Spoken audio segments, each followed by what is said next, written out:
आज मुसलमान कौम जो आज इस कदर रुस्वा हो रही है, आज जो कौम मुस्लिम पसमानदगी का शिकार है, आज दुनिया के अंदर इतनी बड़ी कौम को जो जलील रुस्वा किया जा रहा है, जानते हो वजह क्या है? जब 313 मैदाने बद्र में खड़े थे, फतह ने कदम चूम लिए थे। जब उहद के मैदान में खड़े थे और एक बार बाजी पलट कर दोबारा जब डट गए तो फिर फतह नुसरत इनके कदमों में आकर लिपट गई।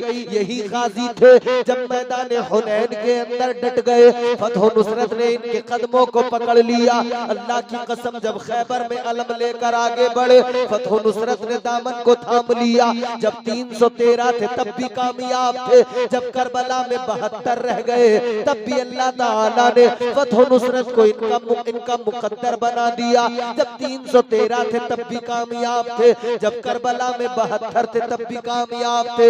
आगे बढ़ो, जब हमारे मुआशरे के अंदर बेहयाइयां बढ़ने लगी, खुराफात बढ़ने लगी, जब मुआशरे के अंदर बदामालियां बढ़ने लगी, मेरे अजीजों क्या हुआ? हजरत उमर ने जिस बैतुल मुकद्दस को फतह किया था, उस बैतुल मुकद्दस को वापस यहूदियों ने छीन लिया, वापस यहूदियों का कब्जा हो गया। लेकिन फिर वही बैतुल मुकद्दस, एक जरी इंसान पैदा हुआ, एक बहादुर पैदा हुआ, सुल्तान सलाहुद्दीन अय्यूबी आए। सुल्तान सलाहुद्दीन अय्यूबी ने इन काफिरों को, इन जालिमों को इनकी औकात बता दी, यहूदियों को औकात बता दी। सुल्तान सलाहुद्दीन अय्यूबी ने फिर से इस्लाम का परचम लहरा दिया, बैतुल मुकद्दस पे फिर से कब्जा कर लिया। आज मेरी बात दिल की तख्ती पे लिख लो, आज हमारे दरमियान हालात क्या है?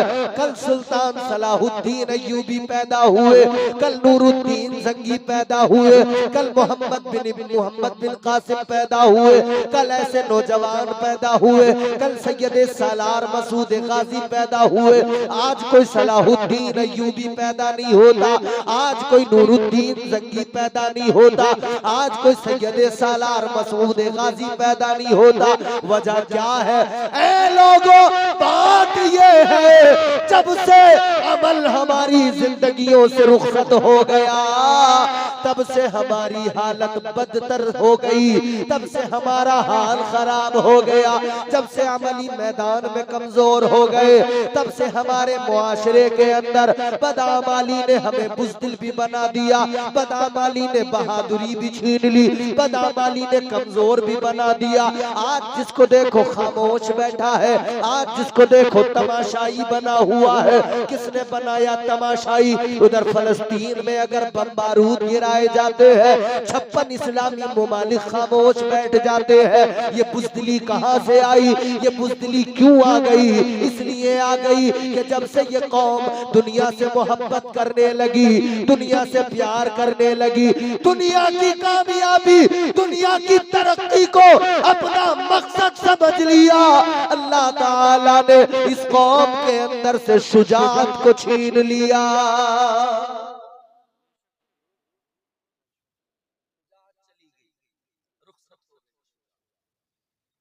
क्यों? क्योंकि बदआमाली ने दिल सियाह कर दिए, दिल काले कर दिए, दुनियादार बन गए हम। और कितने बड़े दुनियादार बन गए, कितने बड़े। भाई भाई को धोखा दे रहा है, और कितनी बड़ी दुनियादारी होगी। बोलो भैया, बात मेरी गलत हो तो बताओ, जरा सी आवाज बढ़ा दो। बात समझ में आ रही है? सुनेंगे? खत्म कर दूं? अगर परेशान हो तो बता दें आप। दुनिया दुनिया दुनिया दुनिया दुनिया, कितने बड़े दुनियादार। भाई भाई को बड़े मजे से धोखा दे रहा है।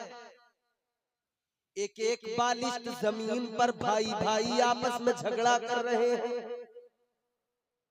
ये इस मुआशरे की सच्चाई है। पड़ोसी पड़ोसी के साथ में दगा कर रहा है, हद हो गई। बेटा बाप के साथ वफादार नहीं, बेटी माँ के साथ वफादार नहीं। क्यों? दुनियादारी। अब एक जुमला बड़ा सख्त है, तल्ख है, मगर सुन लो। आज बेटा बाप के साथ वफा नहीं कर रहा, बेटे ने बाप पे हाथ उठा दिया, बेटी माँ को बुरा भला बोलने लगी। औलाद माँ बाप के साथ वफादार नहीं। वजह क्या है? वजह यह है माँ बाप अपने परवरदिगार के साथ वफादार नहीं है, तो औलाद इन माँ बाप के साथ वफादार नहीं है।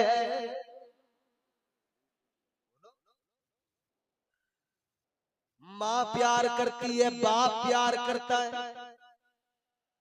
दुनिया कह रही है माँ की ममता, माँ की ममता, बाप का प्यार, बाप का प्यार, माँ की ममता बहुत प्यार है।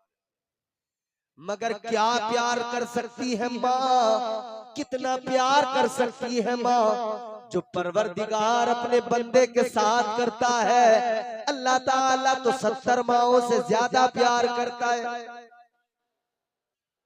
एक माँ की ममता, एक माँ का प्यार याद कर करके दुनिया कहती है माँ के बड़े एहसान है, इसका अदब करो, इसका एहतराम करो। मगर ये कोई नहीं कहता ऐसी 70 माओं से ज्यादा वो रब मेहरबान है, वो परवरदिगार प्यार करता है, लिहाजा उसके साथ वफादार हो जाओ। जब माँ बाप अपने रब के साथ वफादार नहीं तो ये औलाद से तवक्को न रखें कि हमारी औलाद हमारी मोहब्बत देख के हमसे वफा करेगी, जब तुम रब की मोहब्बत देख के उससे वफा नहीं कर सकते। रात दिन माले हराम, माले हराम, माले हराम की तमन्ना में तजस्सुस में तोड़ने वाला फिर कहता है शान से सीना ठोक के मैं मुसलमान हूं। रात दिन चौराहों पे दोराहों पे खड़ा होकर झूठ बोलने वाला, गीबतें करने वाला, चुगलियां करने वाला सीना ठोक के कहता है मैं मुसलमान। जेब नहीं देता, या तो झूठ छोड़ दो या डरो उस दिन के अजाब से जिसका वादा अल्लाह ने फरमाया। अल्लाह ताला के कुरान में जिसका बार बार जिक्र किया गया, परवरदिगार आलम ने जिस अजाब का जिक्र कुरान मजीद में कर दिया, जिस अजाब का जिक्र मेरे मुस्तफा ने कर दिया, याद रखना ताजदार मदीना वाली कायनात मुस्तफा करीम रहमत कौनैन है, रहमत बन के आए हैं। मगर ये भी याद रख लो मेराज की रात मेरे मुस्तफा ने जन्नत और दोज़ख को देखा, आका ने ही आकर बताया, ताजदार मदीना ने ही बताया कि जहन्नम के अंदर कैसे कैसे अजाब हो रहे हैं, कितना अजाब दिया जा रहा है, किसे कैसा अजाब दिया जा रहा है। आज हालत ये रात दिन झूठ है, काम कारोबार करने वाला अपने कारोबार में झूठ शामिल कर देता है, जायज हलाल कमाई को हराम बना लेता है। एक ताजिर तिजारत करने वाला अपनी तिजारत में जरा सा झूठ बोलकर सारी मेहनत को बर्बाद कर लेता है, अपनी सारी दौलत को हराम का बना लेता है। एक किसान जब जमीन से फसल पैदा करता है, फसल तैयार हो गई, बड़ी मेहनत की, बड़ी मशक्कत की है फसल को तैयार करने में, फिर फसल को काट लिया, अनाज लेकर आ गया, लेकिन उसको बेचते हुए या उसके पूरे प्रोसेस में कहीं न कहीं कोई न कोई ऐसा काम कर बैठता है जिसकी वजह से आने वाला इतनी मेहनत मशक्कत का पैसा हराम की दौलत में तब्दील हो जाता है, या अपने माल का, अपनी फसल का उश्र न निकाल कर, उश्र न देकर उस सारी की सारी मेहनत को बर्बाद कर लेता है। ऐ मेरे अजीजों याद रखना, इतनी मेहनत करने के बावजूद भी, इतनी मशक्कत करने के बावजूद भी अगर हाथ में जो बचा है वो जायज और हलाल न रहा तो अफसोस करने का मकाम है, सोचने का मकाम है। आखिर छोटी छोटी चीजें कितना हमें बेकार बना देती है, छोटी छोटी चीजें आखिर कितना पीछे ढकेल देती है। आओ जरा जहन करीब करो, दुनियादारी से निकलो मेरे अजीजों, माल की मोहब्बत दिल में ना रखो, माल की मोहब्बत सिवाय नुकसान के कुछ नहीं देगी। आओ मैं तुम्हें एक वाकया सुनाता हूँ, इंशाअल्लाह ईमान ताजा हो जाएगा। आप जरा सा दिल लगा के सुनो और प्यार से मोहब्बत से बोलो सुभान अल्लाह। अल्लाह अल्लाह के प्यारे पैगंबर जनाब हजरत ईसा अलैहिस्सलाम, नाम सुना है आपने? हजरत ईसा अलैहिस्सलाम, अल्लाह ताला ने उनको जिंदा आसमानों पर उठा लिया, चौथे आसमान पर आज भी मौजूद है। और कयामत के करीब हजरत ईसा अलैहिस्सलाम को अल्लाह ताला जमीन पर दोबारा भेजेगा, आप आएंगे, हजरत ईसा अलैहिस्सलाम की तशरीफ आवरी होगी। उनकी शान क्या है, उनका मकाम क्या है? मालो दौलत पे मरने वालों मकाम सुनो, अल्लाह के पैगंबर है। परवरदिगारे आलम ने कुरान मजीद में स्टेटस बयान किया, शान बयान की। अल्लाह ताला ने फरमाया व उबरीउल अकमह वल अबरस व उहयिल मौता बिइज़्निल्लाह। परवरदिगार ने हजरत ईसा अलैहिस्सलाम का मकाम, उनका स्टेटस बयान किया। अल्लाह ने फरमाया उनका मकाम ये है, हजरत ईसा अगर कोढ़ी के जिस्म पे हाथ रख दे, अल्लाह ताला उसे शिफा अता फरमा देता है। आप बीमारों को शिफा दे दिया करते हैं। अगर अंधे की आंखों पर हाथ रख दे, फूंक मार दे, उसकी आंखों में नूर आ जाता है। और शान ये है, अगर मुर्दे को कह दे कुम बिइज़्निल्लाह, अल्लाह के हुक्म से उठ जा, खुदा की कसम ठोकरों में जिंदगी अल्लाह ने रख दी, मुर्दे भी जिंदा हो जाते हैं। ये अल्लाह ने शान अता फरमाई, ये स्टेटस है उनका। स्टेटस तो समझते हो ना, ये सारे नौजवान मोबाइल हाथ में रहता है ना आपके, व्हाट्सएप पे स्टेटस लगाते हो ना सारे, बोलो रोजाना जहां भी गए फोटो लिया स्टेटस लगा दिया, जहां भी गए स्टेटस स्टेटस। स्टेटस का मतलब क्या होता है जानते हो? स्टेटस का मतलब क्या होता है? ताजदारे मदीना के गुलामों, किसी भी डिक्शनरी को उठाकर देख लो, पता लग जाएगा स्टेटस कहते हैं औकात को। स्टेटस का माना होता है हैसियत, औकात।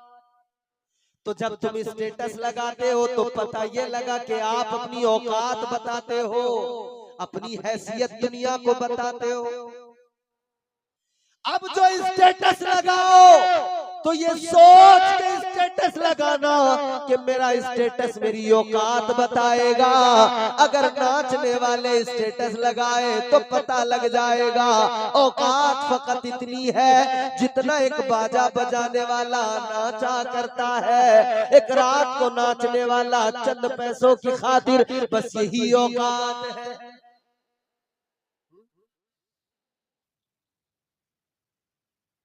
आजकल ये बड़ा अजीब मामला चला है, स्टेटस। जिसे देखो स्टेटस, जिसे देखो स्टेटस, मगर स्टेटस लगाने से पहले सोचना, अगर तुमने अपने स्टेटस पर गंदी तस्वीरें लगाई तो दुनिया जो भी तुम्हारा स्टेटस देखेगी उससे पता लग रहा है कि इसकी औकात ये है, इसकी हैसियत ये है। स्टेटस लगाना है तो नाच गाने के न लगाना, इससे तो बस इतना साबित होगा कि ये कोई नचनिया है। लेकिन हाँ, अगर तूने अपने स्टेटस पर नाते मुस्तफा लगा ली, अगर तूने अपने स्टेटस पर कुरान लगा लिया तो पता लगेगा ये तो मुस्तफा जाने रहमत का गुलाम है। अब मर्जी तुम्हारी है, तुम क्या पसंद करोगे? आशिकी का स्टेटस, दुनिया की आशिकी का स्टेटस, ये मदीने वाले मुस्तफा की गुलामी का स्टेटस। झूठी आशिकी के चक्कर में न रहना। और मैं आपको साफ तौर पे बता देता हूँ, ये झूठी आशिकी है, ये झूठी मोहब्बत है दुनिया की। गुल गया गुलशन गए, अंगूर खट्टे रह गए। गुल गया गुलशन गए, अंगूर खट्टे रह गए, सारे आशिक मर गए, उल्लू के पट्टे रह गए। ये तो अब उल्लू के पट्टे हैं, जितने भी तुम्हें आशिकी में मरने की बातें करने वाले मिलेंगे। ऐ लोगों, दुनिया के हुस्न फानी हुस्न पर मरने की बातें करने वालों, आओ जरा पीछे पलटो, अपनी तारीख के सफ़हात देखो जरा। हजरत सलाहुद्दीन अय्यूबी की जिंदगी को देख लो। आपने ऐलान कर दिया था मौत तो एक न एक दिन आएगी, लेकिन मैं चाहता हूँ जिस दिन मौत आए उस दिन मौत भी मुझे देखकर रश्क करे कि ये जो आज दुनिया से जा रहा है, दुनिया से तो सबको जाना है, मगर ये मुस्तफा की गुलामी में जा रहा है।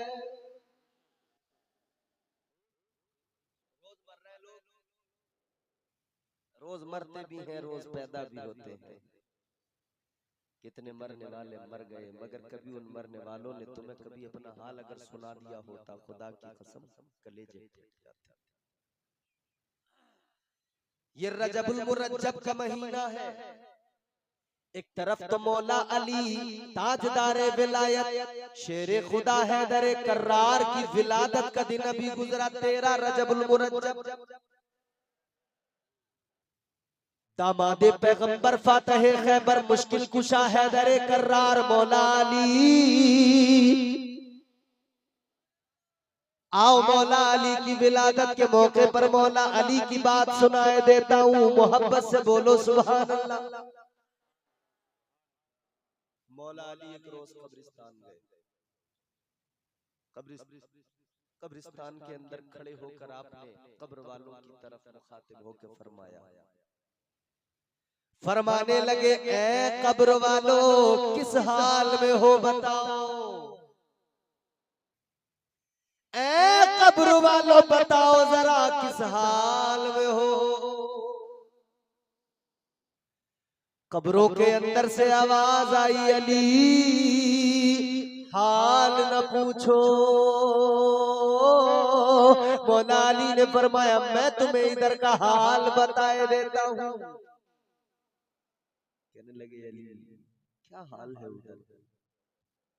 मौला अली हैदर कर्रार ने फरमाया, इधर तुम मरे, तुमने बड़े बड़े कारोबार तैयार किए थे, जमीनें खरीदी थी, घर बनाए थे, मगर जैसे तुम्हारा दम निकला, तुम्हारी मौत आई, तुम्हारे बेटे झगड़ने लगे, सारा माल आपस में बांट लिया, जमीनें बट गई, जायदादें बट गई, तुम्हारे घर जो तुमने बड़े शौक से बनाए थे, बड़ी मेहनत का पैसा लगाया था, तुम्हारी औलादों ने उन घरों को जो है दीवारें लगाकर बांट लिया, तकसीम कर लिया, उन मकानों को बेच डाला, उनके बदले अलग अलग खरीद लिए। तुमने बड़े दिल से कारोबार किए थे, तुम्हारी औलादों ने वो कारोबार चौपट कर दिए, खत्म कर दिए। तुम्हारी बीवियां जो तुमसे मोहब्बत की बातें किया करती थी, तुम्हारे साथ जीने मरने की कस्में खाया करती थी, तुम इधर मर गए, इद्दत पूरी की, चंद दिन गुजरे, उन्होंने दूसरे निकाह कर लिए,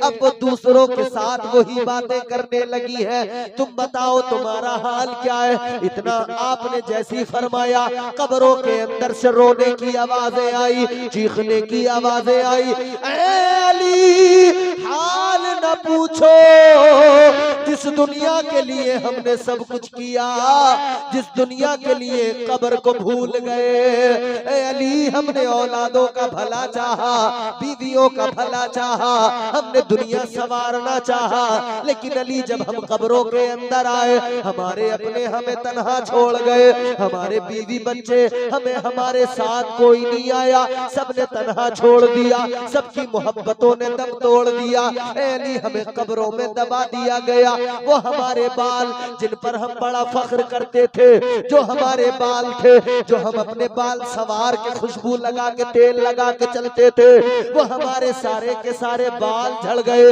वो हमारी शबाहत जिन पे हमें नाज था, हम अपना शीशे में मुंह देखकर इतराया करते थे, हमारे सारे के सारे चेहरे, हमारे सारे के सारे वजूद की खाल और सारा का सारा गोश्त गल गया, हमारी हड्डियों से गोश्त सारा झड़ गया, बाल सारे झड़ गए, गोश्त सारा गल गया, हमारा पूरा वजूद मिट्टी में मिल गया। कहने लगे अली हमने दुनिया को संवारा, आखिरत को भूल गए, अली हम दुनिया के चक्कर में कब्र को भूल गए।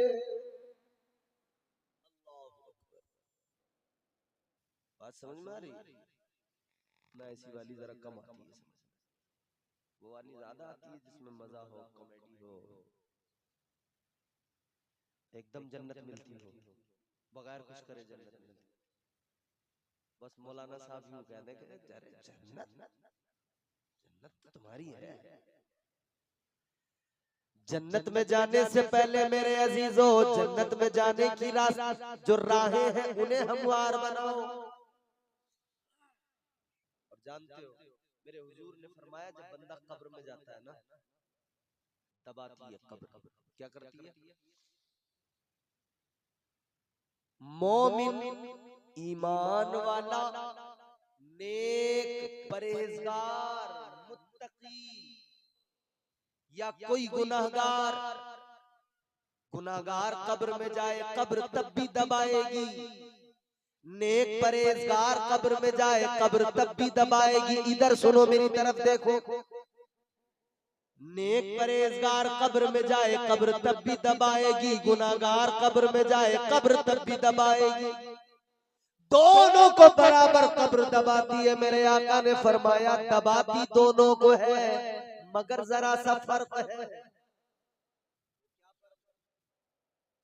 ताजदारे मदीना वाली कायनात के गुलामों, जरा गौर करो, फरमाया गया, जब कोई गुनहगार, जब कोई बदकार कब्र के अंदर गुनहगार जाता है, बेनमाजी जाता है, झूठा मक्कार जाता है, काज़िब जाता है, चुगलखोर जाता है, जब कोई ऐसा आदमी कब्र में जाता है, फरमाया गया कब्र उसको दबाती है। तो अंदाज दबाने का ये, इधर वाली पसलियां इधर वाली पसलियों के अंदर यूं घुस जाती है, इधर वाली पसलियों में जिस्म सारा टूटने लगता है, हड्डियां सारी चटकने लगती है, टूटने लगती है, उनकी आवाजें भी निकलती है, बहुत तकलीफ होती है, बहुत तकलीफ होती है, इतना दबाती है। मेरे अजीजों, कब्र वो मंजर याद करो, कितना सख्त मंजर है। हाँ मेरे अजीजों, कब्र ऐसे ही दबाती है। लेकिन फरमाया गया, ये तो कब्र गुनहगार को दबाती है, लेकिन नेक परहेजगार कब्र में जाए, कब्र उसे भी दबाती है। उसको कैसे दबाती है? फरमाया ताजदारे मदीना ने,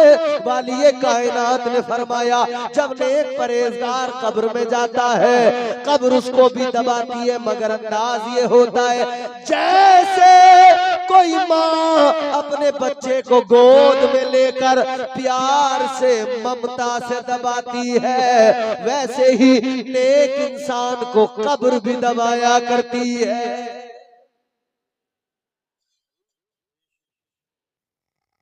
नेक अमल करके जाओगे तो कब्र दबाएगी, मगर ऐसे जैसे माँ ममता के साथ सीने से लगा के दबाती है। दुनियादार बन गए हम, दुनियादारी के चक्कर में सब कुछ भूल गए। गौर करो, मैंने हजरत ईसा अलैहिस्सलाम का जिक्र किया। आज हमारे घरों के अंदर कौन सी चीज मौजूद नहीं? उम्दा टाइल्स भी लगी हुई है, टाइल्स नहीं तो फर्श हुआ है, बेहतरीन मकान तामीर कर लिए, घर के अंदर बेड भी मौजूद है, पलंग, चारपाइयां, दरिया, गद्दे, बिस्तर, लिहाफ, दुनिया की तमाम नेमतें, तमाम चीजें मौजूद हैं। मगर हजरत ईसा अलैहिस्सलाम, अल्लाह के प्यारे पैगंबर, वो पैगंबर खुदा जिनकी ठोकरों में जिंदगी, मुर्दे को कहते उठ जा, अल्लाह के हुक्म से मुर्दा जिंदा हो जाता है, वो हजरत ईसा अलैहिस्सलाम, कितना सामान आपके पास है? फकत 3 चीजें।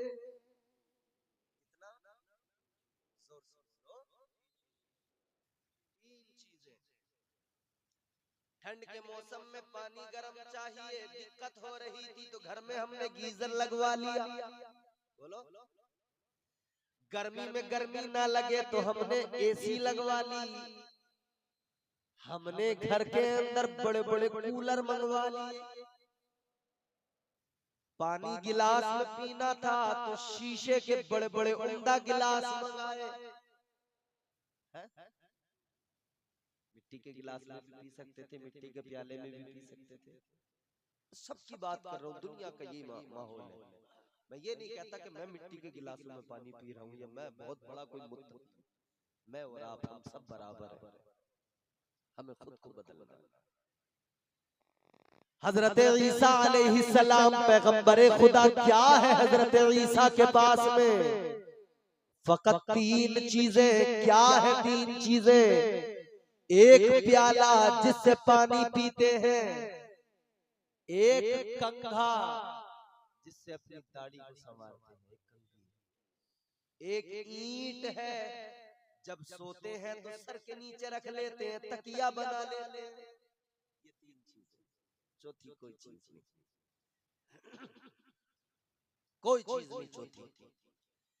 मगर सुनो, अब मैं आपको जो बात सुनाने लगा हूं बड़ी लतीफ बात है, तवज्जो करो। 3 चीजें हजरत ईसा अलैहिस्सलाम के पास, एक प्याला, एक ईंट, एक कंघी। एक रोज कहीं जा रहे हैं, रास्ते में आपने एक इंसान को देखा, उसने यूं अपने हाथों का यूं चुल्लू बनाया और पानी अपने लबों को लगाकर चुल्लू से पीने लगा। हजरत ईसा अलैहिस्सलाम ने देखा, आपने देखा अपने हाथों को लबों से लगा के पानी पी रहा है, अपने हाथों का चुल्लू बना के पानी पी रहा है। हजरत ईसा अलैहिस्सलाम फरमाते हैं ये काम पानी पीने का तो हाथों से भी हो सकता है, लिहाजा प्याले की कोई जरूरत नहीं है। हजरत ईसा ने प्याला उठाया, अल्लाह की राह में खैरात कर दिया। आपने देखा आगे बढ़े, एक इंसान सो रहा है रास्ते के अंदर, और अंदाज क्या है सोने का? अपना हाथ सर के नीचे रखा, उसका तकिया बनाया, हाथ का तकिया बनाकर सोते हैं ना, वो सो रहा है हाथ का तकिया बनाकर। हजरत ईसा अलैहिस्सलाम ने देखा, फरमाने लगे तकिए का काम तो हाथ से भी हो सकता है, ईंट की जरूरत क्या है? ईंट को उठाया, अल्लाह की राह में खैरात कर दिया। पैगंबर खुदा, एक कंघी बाकी रह गई। एक आदमी को देखा, वो उंगलियों से दाढ़ी में कंघी कर रहा है। आपने जैसे ही उसको देखा, फरमाने लगे ये काम तो हाथों की उंगलियों से भी हो सकता है, लिहाजा कंघी की जरूरत क्या है? कंघी भी उठाई, अल्लाह की राह में खैरात कर दी। ऐ लोगों, जिंदगी का सरमाया 3 चीजें, और तीनों ही चीजें आपने राह खुदा में खैरात कर दी। एक आदमी आया, आके कहने लगा ऐ पैगंबर खुदा, मैं आपकी सोबत में रहना चाहता हूँ, आपके साथ रहना चाहता हूँ। आजकल कोई भी नहीं मिलेगा तुम्हें जो कहे कि इमाम साहब मैं तुम्हारे साथ रहना चाहता हूँ। और अगर कोई कह रहा है ना इस दौर में कि इमाम साहब तुम्हारे साथ रहना चाहता हूँ, समझ लेना पक्का वाला खुराफाती है, इमाम की कमी ही ढूंढेगा। जो इमाम के पीछे ज्यादा लगा रहता है वही इमाम को चौराहों पे रुसवा और जलील भी किया करता है। कोई किसी मौलवी के साथ रहने को तैयार नहीं, इसलिए कि जानता है इसके पास क्या है, कुछ भी नहीं। और नेताओं के पीछे भागे भागे फिर रहे। किसी सूरत से हमारा प्रधान हमें कबूल कर ले, अपना पीए बना ले, इलाके का विधायक बस जरा सर पे हाथ रख दे, फिर क्या, फिर तो दबंगई चलेगी हमारी। जिससे चाहेंगे दलाली मारेंगे तबीयत से। हालत ये हो गई, गांव का जरा सा प्रधान, उस प्रधान की बैठक पे झाड़ू लगाने वाला, 2-3 बार सलाम मारने वाला, वो भी अपने आप को प्रधान से कम नहीं समझता। समझ रहे? नेताओं के साथ रहने के लिए बहुत लोग कहते हैं पीए बना लो, अपने साथ रख लो, अपनी गाड़ी में बिठा के घूमना, तुम्हारे बॉडीगार्ड बन जाएंगे, तुमसे कुछ नहीं मांगेंगे, कोई तनख्वाह नहीं लेंगे। उससे पूछो जब तनख्वाह नहीं लेगा तो तेरा घर कैसे चलेगा? पता लगा ये तो दलालियों पे अपना घर चलाएगा, दलालियां करेगा, लोगों से माले हराम लेगा।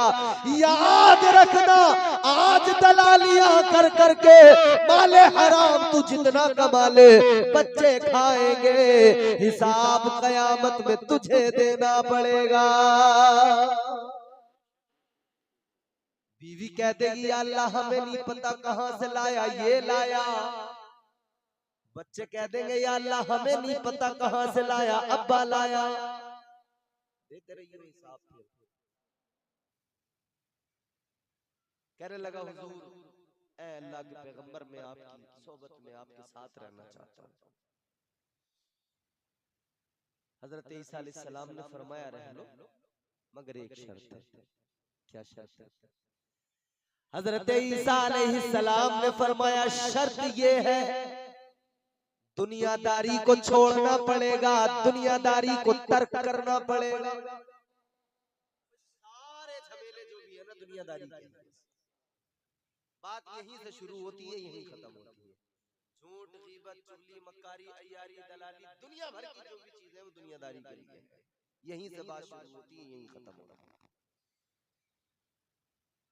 कहने लगा आपके साथ रहना है, आपने फरमाया मेरे साथ रह लो, मगर दुनियादारी को बोलो। कुछ लोग कह रहे होंगे मौलाना अब तुम्हें भी स्टेज को छोड़ना पड़ेगा, क्योंकि तुम ज्यादा दुनियादारी के पीछे पड़ गए, और थोड़ी देर के बाद में हमारा गांव भी छोड़ना पड़ेगा, और तुमने नहीं छोड़ा तो हम छुड़वा के आएंगे, दूर तक छोड़ के आएंगे। नहीं माशाअल्लाह, अच्छे लोग हैं, अल्लाह सलाम। हजरत ईसा अलैहिस्सलाम ने फरमाया दुनियादारी को तर्क करना पड़ेगा, दुनियादारी को छोड़ना पड़ेगा। कहने लगा अल्लाह के पैगंबर ठीक है, मैं दुनियादारी को छोड़ दूंगा, दुनियादारी को तर्क कर दूंगा। हजरत ईसा अलैहिस्सलाम ने फरमाया ठीक है, फिर मेरे साथ रह लो। अब ये हजरत ईसा अलैहिस्सलाम के साथ हो गया। आपने एक जगह एक मकाम पर अपने थैले से रोटियां निकाली, 3 रोटियां, 3 रोटियां निकाली। फरमाया एक तेरी, एक मेरी, एक रखी रहने दे, एक मैं खाऊंगा, एक तू खाएगा, एक बाकी है उसको रखा रहने देंगे। एक इसने खाई, एक हजरत ईसा अलैहिस्सलाम ने खाई, एक रखी है। हजरत ईसा अलैहिस्सलाम ने फरमाया मैं भी आता हूँ। जरा सा गए दरिया तक वुजू करने, वापस आकर देखा जो तीसरी रोटी रखी थी गायब। आपने फरमाया भाई वो तीसरी रोटी रखी थी कहां गई? कहने लगा हुजूर मुझे नहीं पता। ये बड़ा आसान जवाब होता है।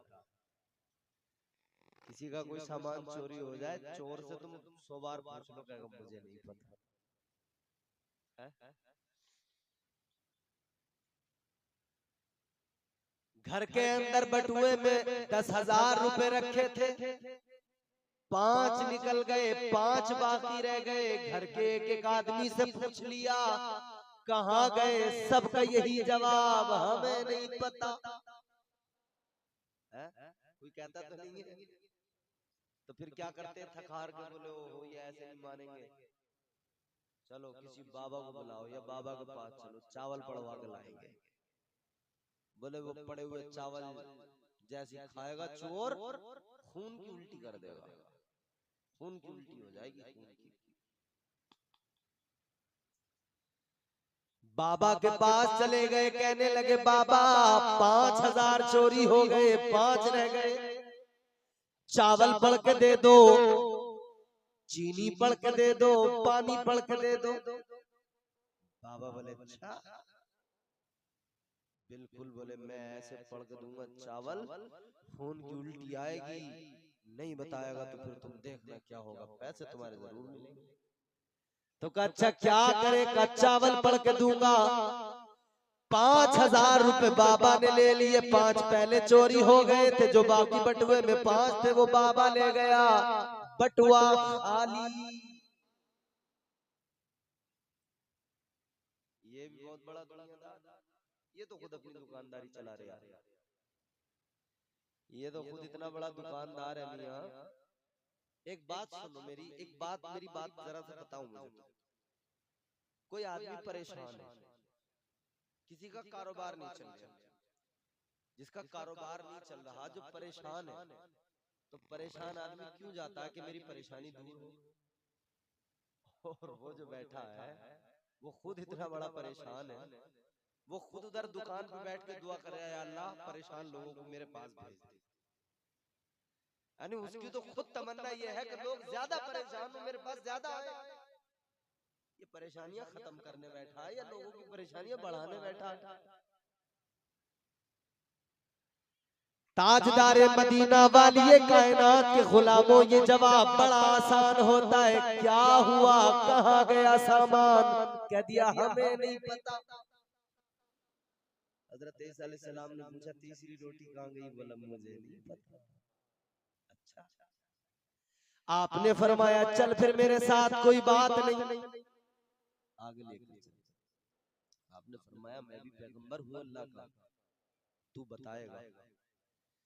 आगे लेकर चले। हजरत ईसा अलैहिस्सलाम ने एक मकाम पर रुके, एक हिरन अपने दो बच्चों को लेकर आ रही थी। हजरत ईसा अलैहिस्सलाम ने हिरन को इशारा किया, हिरन रुक गई, उसके एक बच्चे को लिया, हजरत ईसा ने उसको ज़िबह किया, उसका गोश्त पकाया, भूना, उसको तैयार किया और फिर उसको फरमाया ले तू भी खा, मैं भी खाता हूँ। हिरन उधर खड़ी है क्योंकि जानती है पैगंबर खुदा ने ज़िबह किया है, नुकसान नहीं होगा।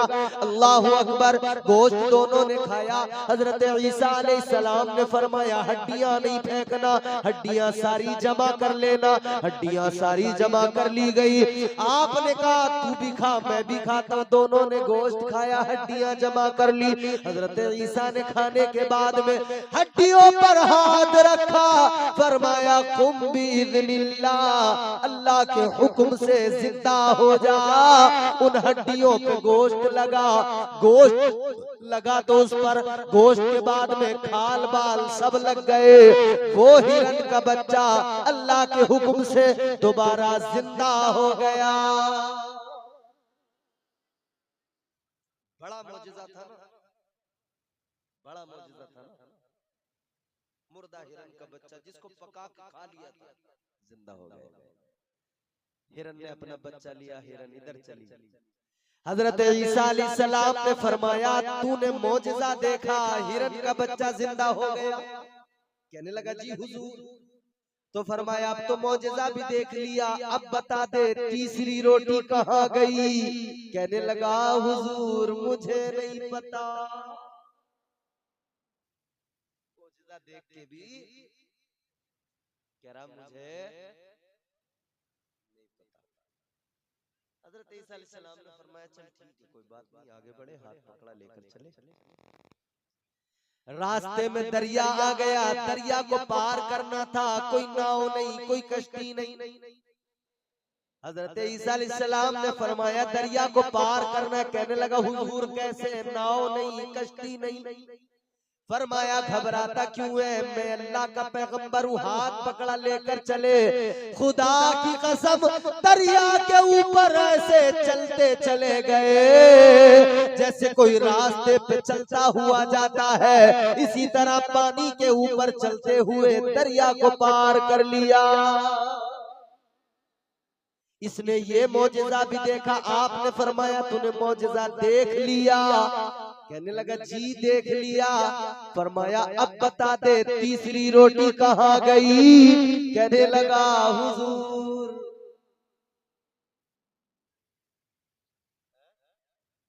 बड़ा ढीठ था, बहुत पक्का वाला, बता ही नहीं रहा था।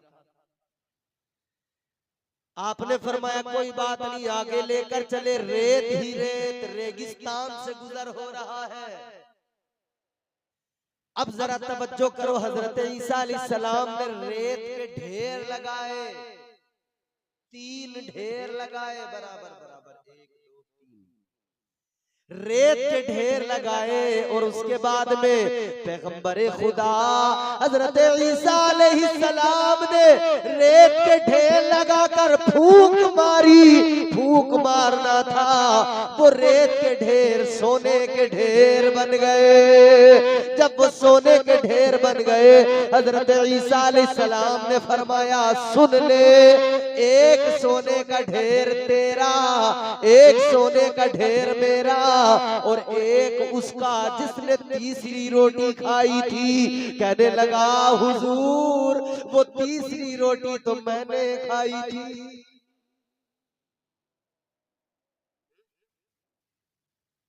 ये दुनियादारी है, बात समझ में आ रही है?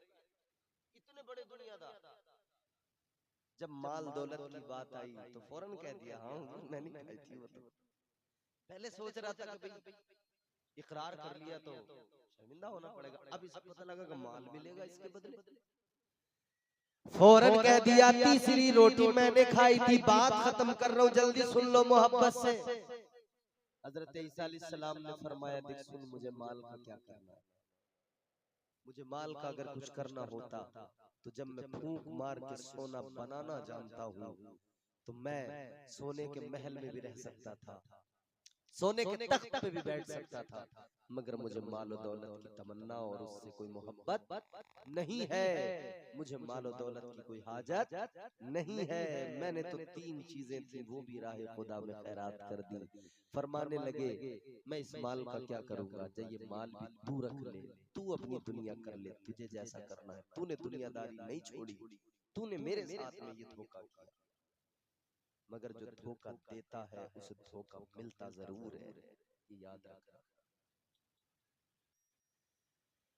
जो किसी को धोखा देता है, कोई ना कोई उसको भी धोखा दिया करता है। इसने धोखा दिया, हालांकि अल्लाह के पैगंबर को कोई धोखा तो दे नहीं सकता, आप तो सब जानते थे, लेकिन ये इसको आजमाया जा रहा था। आपने फरमाया, ये सारा का सारा सोना तू रख ले, मुझे कोई गरज नहीं। आगे बढ़ गए। ये बड़ा मगन था, बड़ा खुश था, मुझे इतना माल मिल गया, इतना सोना मिल गया, अब मेरी जिंदगी बड़ी अच्छी गुजर जाएगी, अब मेरी जिंदगी बड़ी खुशहाल गुजर जाएगी। बड़ा मगन था, बड़ा खुश था, अब बड़े मजे की जिंदगी कटेगी, ऐश की जिंदगी कटेगी। लेकिन ज्यादा देर खुशी न रही। दो डाकू तलवारें लेकर आ गए, उन्होंने तलवारें निकाली, कहने लगे तुझे कत्ल करेंगे, सोना हमारा हो जाएगा। बड़ा चालाक था ये, क्योंकि दुनियादार एक नंबर का था। कहने लगा, भाइयों क्यों कत्ल कर रहे हो, बेवजह कत्ल करोगे, सोना इधर रखा है, चलो तुम भी अपना हिस्सा ले लो, तुम्हारा भी मेरा भी बराबर बराबर बांट लो। डाकू बोला, चलो जी बगैर मारे अगर मिलता है बराबर का हिस्सा तो चलो ठीक है, छोड़ो, बांट लिया बराबर बराबर। तीन डाकू, मतलब दो डाकू, एक ये, तीन हो गए। और सोने के ढेर कितने, तो का तीनों का एक एक हो गया। डाकू ने बांट दिया। और डाकू जो दूसरा वाला था वो कमजोर सा था, जरा लागा था। वो कमजोर वाला जो डाकू था ना, वो कमजोर वाला डाकू वो इस काम में आता था कि बिस्तर लगा दिया, खाना ला दिया, पानी ला दिया, इन कामों का था वो। तो इन्होंने कहा भूख लगी है, खाने का इंतजाम किया जाए। उस कमजोर डाकू को पैसे दिए, कहने लगे जाओ खाना लेकर आओ, खाना लेकर आओ। वो खाना लेने बाजार गया। अब देखो दुनियादारी क्या है, आज हर आदमी दुनियादार बन गया। भाई दुनियादारी के चक्कर में भाई का दुश्मन बन गया, दोस्त दुनियादारी के चक्कर में दोस्त का दुश्मन बन गया। कितने वाकयात सुनने को मिलते हैं, भाई ने भाई का गला दबा दिया। कितने वाकयात सुनने को मिलते हैं, जिस दोस्त पर भरोसा किया उसी दोस्त ने नदी में डुबा कर मार दिया या गला दबा के मार दिया। कितने वाकयात सुनने को मिलते हैं, रात दिन साथ रहने वाली बीवी ने मार दिया। वो भी किस्सा तुमने सुना होगा, एक लड़की जिसको पाला परवरिश की, उसने पूरे घर वालों को अपने एक आशिक के साथ मिलके मार दिया। उसने सबको मार दिया, छोटे बच्चे तक को नहीं छोड़ा, उसको भी कत्ल कर दिया। किस लिए? दुनिया के लिए। आदमी झूठ बोलता है दुनिया के लिए, गीबत करता है दुनिया के लिए।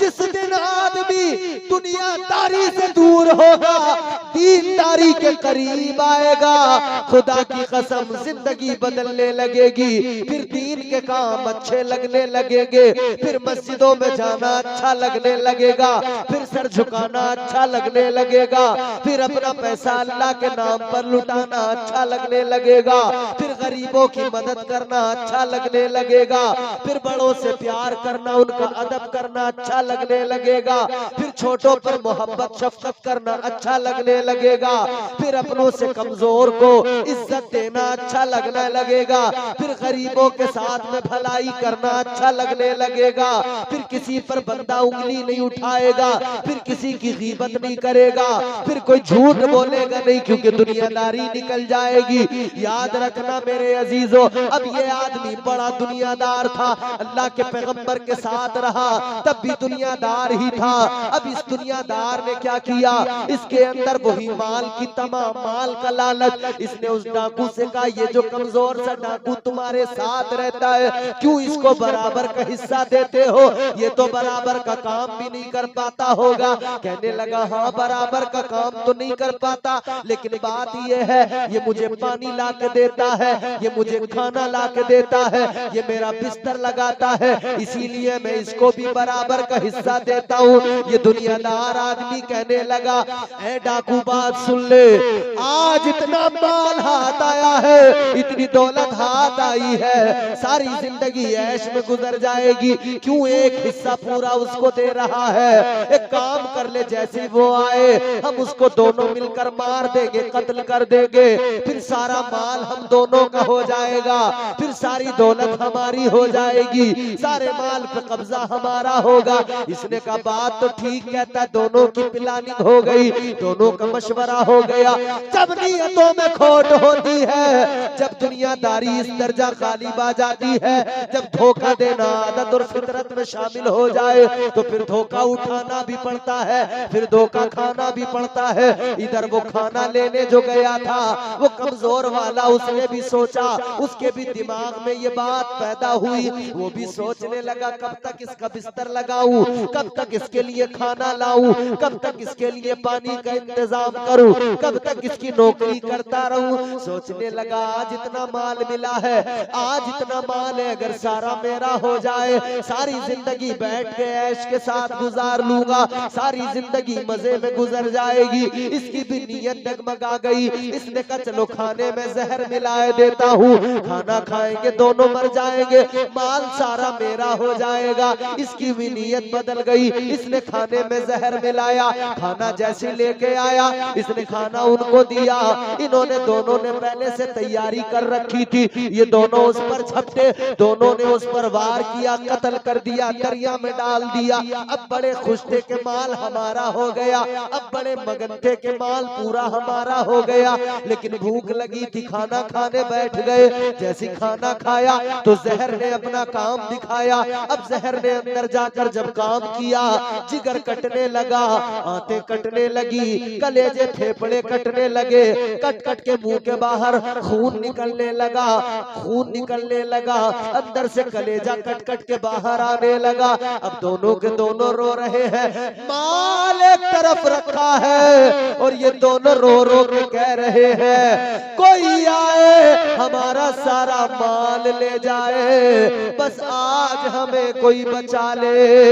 दुनियादारी के चक्कर में, जिस माल के चक्कर में अपनों को धोखा दिया, अपने को कत्ल किया, उसी माल को देखा एक तरफ पड़ा है और खुद जहर से तड़प रहे हैं। कोई बचाने वाला नहीं है, कोई पुरसाने हाल नहीं है। मेरे अजीजों, यही तो होता है, लोगों की दौलत तिजोरी में रखी होती है, लेकिन जब मौत का फरिश्ता आता है, ये दौलत किसी काम नहीं आती है। बिस्तर पर पड़ा होता है, बिस्तरे अलालत पर, अस्पताल में ऑक्सीजन के जरिए सांस जैसे तैसे चल रही होती है।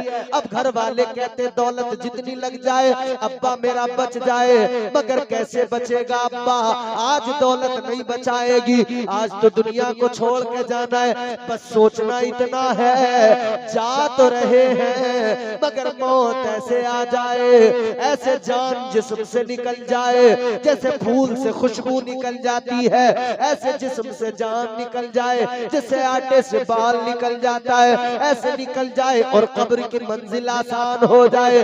लेकिन मेरे अजीजों, माल तो रखा रह जाता है, माल पड़ा रहा, दोनों तड़प तड़प के मर गए। लोग जब देखा, लोगों को पता लगा, भीड़ जमा हुई। उधर से हजरत ईसा अलैहिस्सलाम जब दोबारा वापसी में गुजर हुआ, लोगों ने देखा, आपसे कहने लगे, हजरत ये क्या मामला है? हजरत ईसा अलैहिस्सलाम ने एक जुमला फरमाया, जुमला सुन लो, दिल पे लिख लो। आपने फरमाया, ये कुछ भी नहीं है, ये दुनियादारी का अंजाम है।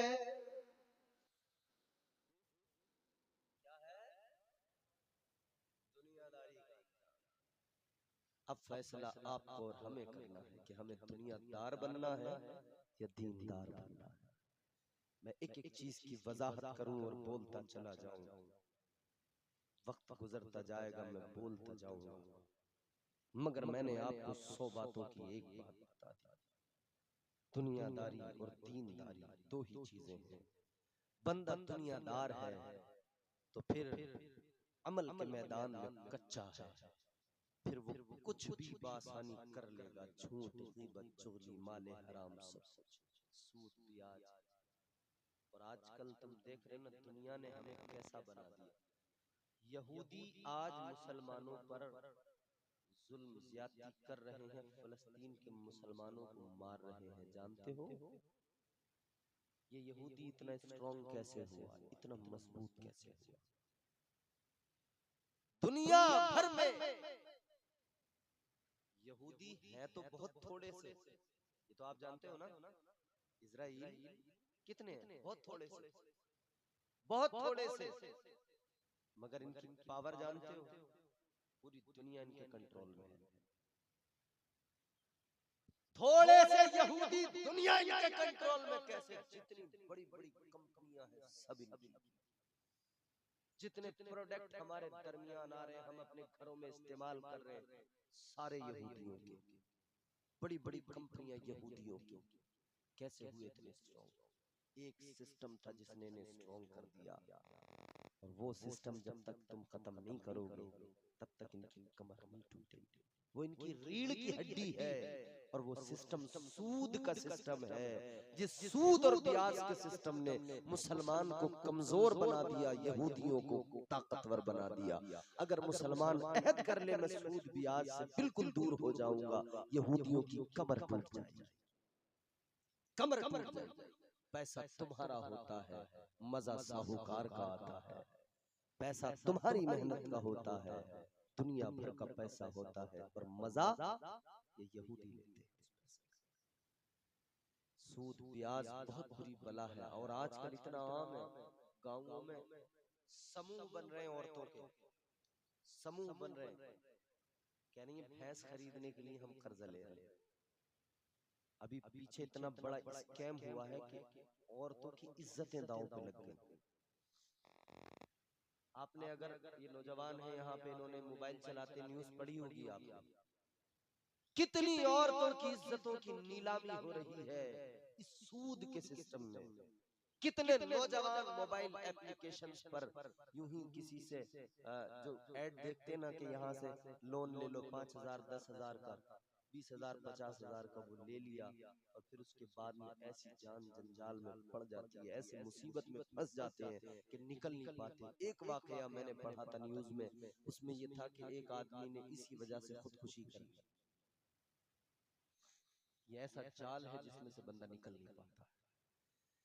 ताजदारे मदीना वालिए कायनात मुस्तफा करीम ने फरमाया, आखिरी बात सुनो, गुफ्तगू मुकम्मल है। मेरे आका ने फरमाया, वालिए कायनात ने फरमाया, जब आका मेराज पर गए, ताजदारे मदीना ने जहन्नम को देखा, जहन्नम में कुछ लोगों को देखा। मेरे आका ने देखा कुछ लोगों के बड़े बड़े पेट है, कितने बड़े बड़े, आका फरमाते इतने बड़े बड़े, जितने बड़े बड़े लोगों के मकान होते, लोगों के घर हुआ करते।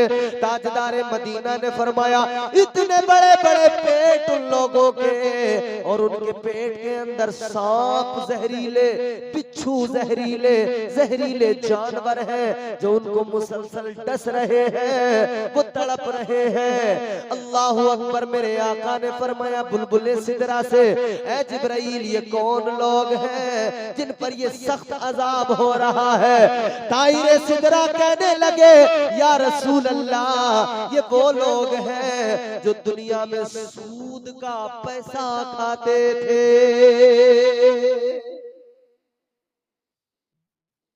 सूद ब्याज का पैसा खाने वाले, माले हराम खाने वाले याद रखें, अगर नस्लों को माले हराम खिलाया है, अगर माले हराम से नस्लें परवान चढ़ रही हैं, तो याद रखना उन नस्लों से कभी भलाई की तवक्को न रखना। दीन पर कायम रहो। इंसान नुकसान में है, फायदे में वो जो ईमान ले आया, फायदे में वो जिसने आका की शरीयत पे अमल कर लिया। अमाले सालिहा इंसान की जिंदगी को बनाते। अल्लाह ताला मुझे आपको हम सबको नेक अमाल की तौफीक अता फरमाए। परवरदिगार